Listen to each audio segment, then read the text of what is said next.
The hook, the 3-hour reclamation. They told you it would take a world war. They told you the multipolar world was too strong to fail. They were wrong.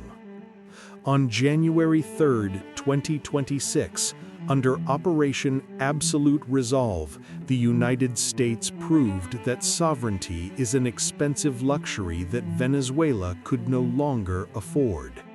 In exactly 3 hours, the Bolivarian Republic, a project 25 years in the making, was deleted. But the bombs were just the final signature on a contract written in blood, debt, and oil years ago. This wasn't a regime change, it was a foreclosure. Today, we analyze the silent colonization of Venezuela, not just by the West, but by the very allies who promised to save it. For a decade, Beijing played the silent colonizer. While the US used sanctions to starve the body, China used debt to own the soul. Through the oil for loans mechanism, China didn't just buy Venezuelan oil, they bought the future of it. By 2025, Venezuela owed Beijing over $60 billion. They weren't partners, they were a landlord. When the US drones arrived on January 3rd, China's reaction was muted. Why? Because a strategist knows when an asset has reached its expiration date. China traded their all-weather friend for a seat at the new table. Lesson 1. An ally who only wants your resources is just a colonizer with a better PR firm. While China held the ledger, Russia held the gun. The Kremlin sent the Wagner Group and sophisticated S-300 missile systems to protect the regime. But as we saw in the raid, these systems, billed as US proof, didn't fire a single shot. Why? Because Russia isn't in Venezuela to defend a person. They are there to irritate a rival. And then there's Iran. Caracas became the Western terminal for the axis of resistance. Drones, gold, and Shadow Fleet oil tankers. Venezuela wasn't a country anymore. It was a geopolitical playground. But when the playground got too hot, the players went home.